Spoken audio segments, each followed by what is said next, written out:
Welcome to Humanist Views, a program where we look at current issues from a humanist point of view. I'm Scott Lohman. On tonight's program, we're going to take a look at our U.S. military and how religion is getting in there a little deeper than most people would expect. We're going to talk to a gentleman who was enrolled in one of our U.S. military academies and his experience of dealing with religion as well as his life in the military as a non-believer on that. So we'll take a look at that. My guest tonight is Blake Page. Welcome, Blake. Thank you, Scott. And he was, when you were in the U.S. Army Academy, correct, at West Point? That's right. Okay. And you're also now a member of the Military Freedom Foundation. That's right. Okay. I volunteer as the Special Assistant to the President as well as the Director of West Point Affairs for the Military Religious Freedom Foundation. Okay. Well, since we're on that, let's tell us about what that organization is. So the Military Religious Freedom Foundation was founded several years ago in a response to several instances of religious intrusion into authority in the military. Our problem isn't with people being religious in the military, as much of the more right-leaning media outlets would like people to believe. Our issue is with people taking their position of authority and using that to further their religious agenda. Specifically, we deal most often with dominionist Christians. There are other issues. We have had to deal with atheist leaders being disrespectful to their subordinates. We've also dealt with Muslim leaders, Jewish leaders, people of all different faiths.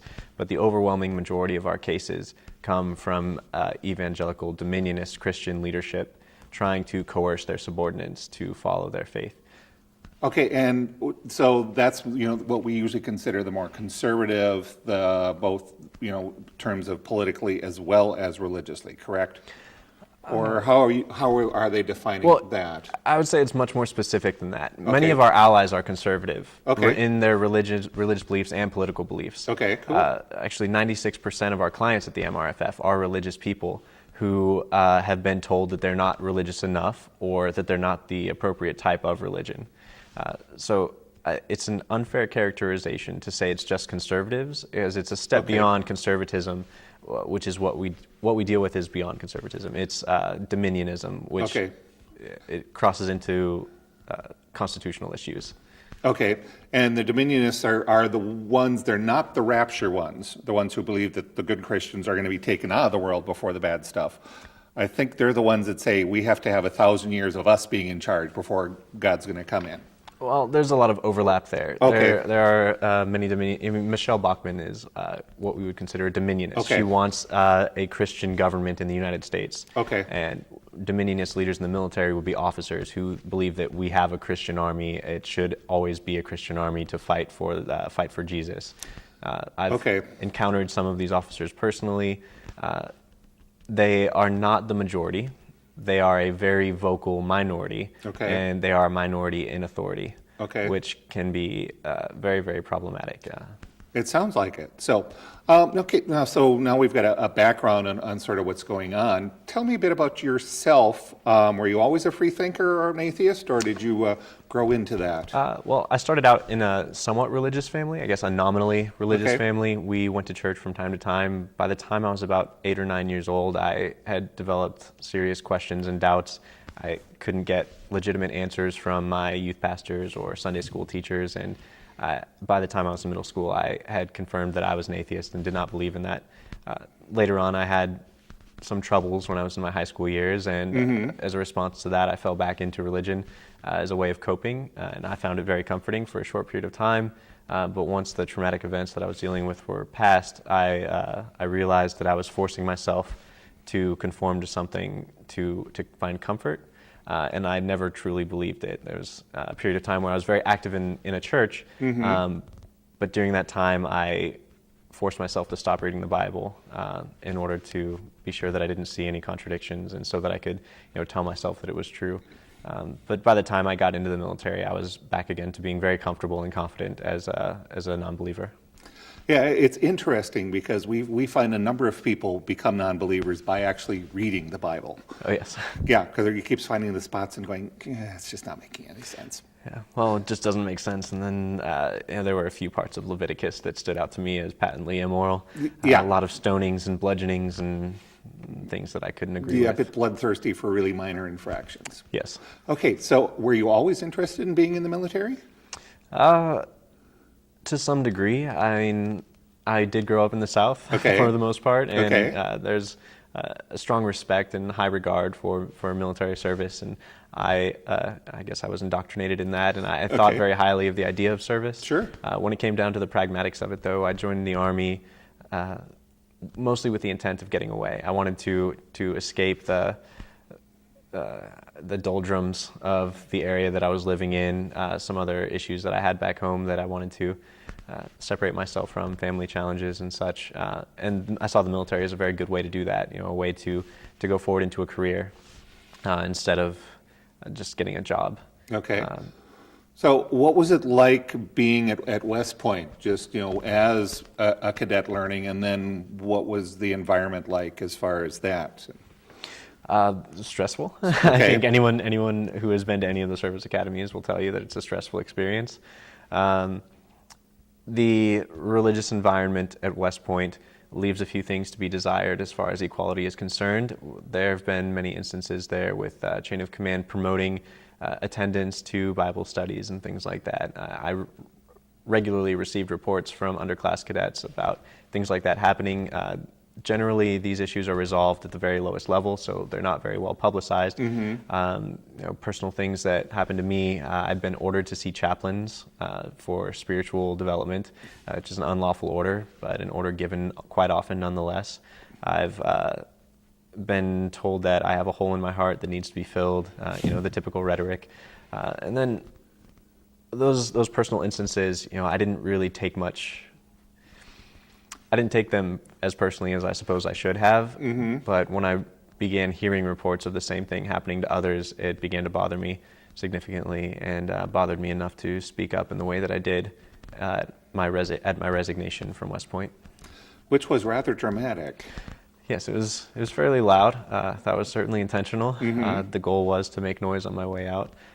Before resigning from West Point, I had been told that I would not be eligible for service as an officer because of clinical depression. And the option that I was given was to continue on through graduation.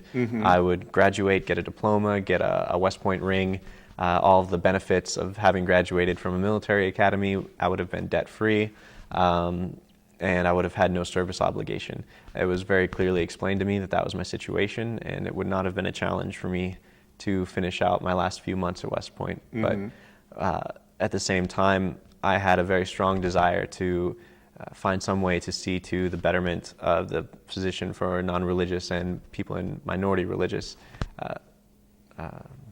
circles in the military, see to it that they had better opportunities at West Point and elsewhere. So were you noticing that, how many years were you at West Point? I was there for about 3.5 years. Okay.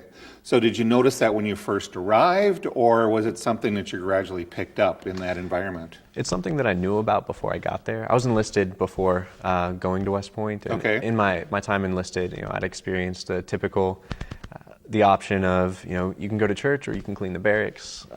You can go to church or we can have you flipping rocks for a couple of hours. Just that sort of a dichotomous option, which is not really an option. I've had experienced, drill sergeants calling non-believers heathens. I had seen officers toe the line with the promotion of their faith, telling their subordinates that they need to have strong faith to get through hardships and such, basically marginalizing anyone who chooses not to have strong faith or faith at all. So I knew that those problems existed, but at West Point I saw a more systematic problem with regard to the development of the Secular Student Alliance there. The military for a while had laws which actually prohibited the gathering of atheists on any military post. Really? Yes. I find that amazing. It's an unenforceable policy. Yes. Yeah, but it's such an absurd policy. No one would really seek to enforce it. I'm not entirely sure if it's been repealed or if it's still on the books and just inactive, but that was for a very long time a law. But trying to gain equal footing for non-religious groups at any military installation has always been a challenge.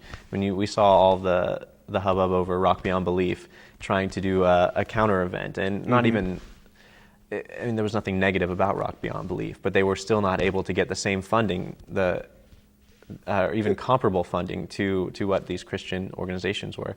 And we had the same issue at West Point with the SSA, trying to get equal funding. We weren't asking for something superior to, just equal to other organizations. The presidents of the Secular Student Alliance chapter there before me had a lot of difficulty even getting the club recognized, and by the time that I took over, it had not been recognized. West Point was still refusing to accept that this club was legitimate and refusing to give equal rights to the club. But and that changed once we notified the Commandant of Cadets of the situation. He was actually a mentor of mine, a person that I hold in fairly high esteem. He made the effort to see to it that we were given equal treatment, which was wonderful. And there are many officers that are willing to put their foot on the or put the right foot forward and make sure that the legal options or the legal route is being followed, that we are getting the right resources, the right amount of respect and such. The problem is general officers are not present at the time of execution of orders. You're sure? Yeah. So they will say that you can't do it that way, but it's the guys who's actually implementing is where you run into the issues. Yeah. It's very much a lower level problem on the day-to-day. There are some officers that are higher in rank. I mean, we had General Boykin several years ago with his treacherous rants. Yes. But men like him are becoming less and less common, fortunately. Well, that's one good sign there. Yes. I want to go back to something. You mentioned there was a concert called Rock Beyond Belief, but that was to counter another one. Can you explain what both of those events are? Yeah, I can't actually remember the name of the Christian rock concert, but they happen so frequently that really doesn't really matter because there's enough of them going on. Oftentimes, the chaplaincy will be given discretionary funding, which they can spend on events to bolster the spiritual welfare of soldiers. They're given this spending with very ambiguous terms of how they can allocate it. The de facto use of this funding is to sponsor Christian events for Christian soldiers or attempts to convert soldiers to Christianity. Okay. The Rock Beyond Belief event, the first, was led by Justin Griffith, and it was in response to Rock the Fort. That's what it was called. Okay. Rock the Fort out of Fort Bragg, where Fort Bragg had officially sponsored, endorsed this massive Christian evangelizing campaign. It was well advertised. Thousands and thousands of taxpayer dollars were spent on this event with the explicit and redundantly stated purpose of bringing soldiers, local community members over to Christianity. There was no ambiguity whatsoever. Okay. Well, as a response, Justin Griffith attempted to have a similar event for atheists, except not even billing it as a conversion or a deconversion event. The purpose of this event was just to have togetherness for non-believers. And the resistance that they experienced was monumental. And it's the same thing that's shown throughout the military, actually. An attempt at a second Rock Beyond Belief at Camp Pendleton in California resulted in the installation declaring that they would no longer sponsor any such events, which is in some ways a victory. Actually, I think in all ways a victory, because this has disentangled the military, at least at that one from location, that one sort of events, from religion, which is the ultimate goal. The MRFF does not support atheism. The MRFF does not support Judaism, Christianity, any religion really. We support a separation of church and state where everyone is free to practice their own religion and the government does not sponsor one religion above others. Sadly, with discretionary funding in the chaplaincy, an enormous amount of our taxpayer funding is going to sponsoring Christianity above other religions. Yeah, and it's good that at least you're making inroads on that, because I've been listening to some of the press that Mikey Weinstein, who's the head of the Military Religious Freedom Foundation, is getting, and it's nasty against him. Yeah. Oh, what you see in the press is the tip of the iceberg of the sort of hate that we get. Over these past few weeks of media outcry, we've been being flooded with hate mail, threats, death threats. Actually, one threat very close to home was from someone who works about a mile from where I work, which was very unpleasant. Oh, that's interesting. Little unsettling. Yes. The hate is not new. I guess the disillusionment of mainstream media on the recent meeting at the Pentagon is very frustrating. There's been a lot of misleading information, a lot of outright deceit and lies that have been being propagated in the media. People have been saying that we are an anti-Christian organization, and anybody who works with the MRFF or is a client of the MRFF would know that that is laughably absurd. Yes. 96% of our clients are Christian, Protestant, Roman Catholic. If we were anti-Christian, why would we defend these people? It's stupefying, really, to be on the inside and hear these claims that we are anti-religious. I can't respect any media outlet that would propagate such misinformation. Yeah, and I've heard their language that they use against him, and it's big and nasty. Yeah. And that's because I do listen to a broad spectrum of information. I've also interviewed Chris Rhoda, who is with the organization as well, and we've talked about her favorite subject, which is David Barton, a couple of times on the Minnesota Atheist radio program, Atheist Talk, and take a look at that. And she tells us the same thing. We get the same thing. So you guys are out defending people to be able to practice their religion free without the coercion that you would have in a hierarchical structure. Yep, absolutely. So, what were some of the neat experiences you had while at West Point? I'm sure there was a lot of stuff that was enjoyable, even though it's a fairly high stressful situation. Yeah, there was separate from these issues. West Point has a lot of wonderful opportunities for our youth. I got to experience some fantastically entertaining training. I don't know that that's the word that they would approve of me to describe it with, but it was educational as far as military training goes. It was different, unique. Okay. It's a far stretch from the enlisted life. Okay, yeah, because there's got to be total difference between those two things. Can you give just a quick characterization that's not going to get you saying anything you're not supposed to? Well, I think I'm free to say anything. Okay. But it's really tough to sum up West Point in just a few sentences. It's something like a circus version of the military. It's very much infantilizing. Okay. They take the principle of stripping away the fundament of who a person is, of their personality when they come in, to an extreme. Freshmen there are not allowed to speak outside. They're not allowed to walk in the center of a hallway. They're not allowed to, well, actually most of the classes aren't allowed to wear civilian clothes on their off time. Okay. The rules and restrictions at West Point are more restrictive than the restrictions applied to even a private in advanced individual training in the initial entry training of the Army. It's very, very bizarre that they would do that, but I suppose there's a function. I have not had it explained to me adequately by any member of the military at any point, but I've always been curious about that sort of thing, because you see it also, and it almost resembles characterizations of like frats, at other colleges and the hazing ceremonies of trying to sort of make somebody part of an in-group through just sort of sheer psychological torture. Yeah, just making them miserable. And it's effective. The good old boy system Okay. is very much in effect. It's very powerful. The advantage of the military academy, I don't think that it's in the training at all. Most people would agree. The quality of education there is not Ivy League as much as they would like to pretend it is. The instructors do not have the experience, the academic experience, I would say, as are comparable to any Ivy League school. The external rigors that are applied to the students outside of academics prevent the degree of academic development that would come from other schools. So we can say very easily and fairly that academics at West Point are not tier one. Okay. They're good, they're competitive, they're not the best.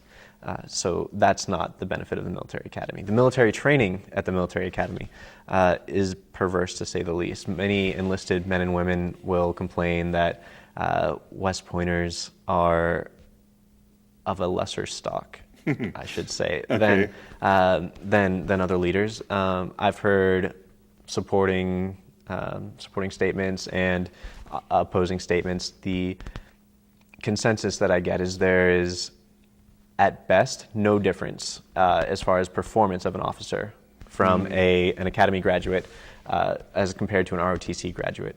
So the benefit of the academy is what? It's a name. That's really all it comes down to. It's the good old boy system where officers are able to endorse one another from their fraternity.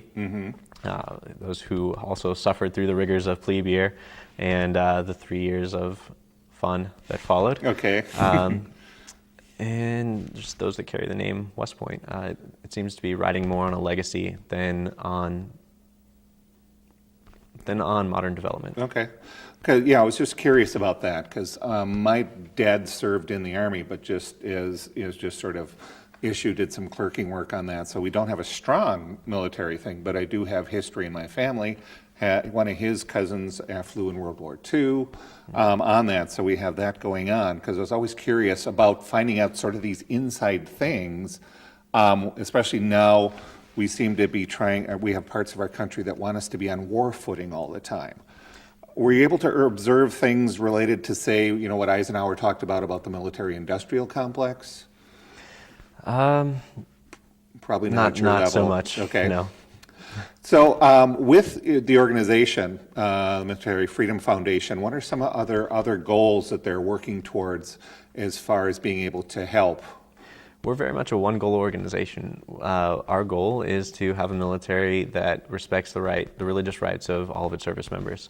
That's it. The means of doing that is, public outreach and individual client support. When a client comes to us, we jump on it. We don't mess around. Okay. Mikey, he's a bulldog. That guy is tenacious.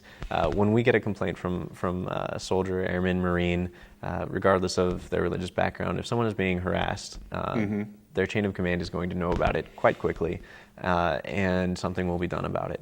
We haven't had any luck in the courtroom yet because we haven't gotten that far. Okay. There's something which impedes that effort. It's called the Mendez Doctrine. We haven't been able to make it to court yet. Okay. So this doctrine prevents any service member from making a legal case against the military until they've exhausted all internal options. Those internal options include Inspector General complaints, equal opportunity complaints, chain of command complaints. And this process can leave a service member walking in circles for years. And this happens quite regularly, and generally the complaining service member will give up after a few unfounded reports have been filed. And there's not much external monitoring of this system. There's not really an effective way to ensure that good thorough practices are being affected. And without being able to take the military to court, we don't have much power outside the media. So that's our other biggest, most effective method in dealing with this is taking issues public. Once we've taken an issue to the public, the military will be tried in a public forum, and responses tend to be pretty quick. Yeah, it's got to make it a little more challenging to do that because, in the civilian system, we've got a number of different methods to do that. There's your classic lawsuits, but you can also, do a number of different factors, and it sounds like their complaint process of being able to work is idiosyncratic as opposed to being systematic. Well,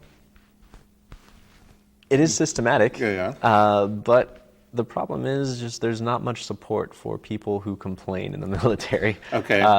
It could be over generally any issue, but those who are whistleblowers are shunned. They are troublemakers. They are malcontents. They are not loyal. I was actually one of the most powerful quotes I heard in my time at West Point was from a squad leader of mine during summer training.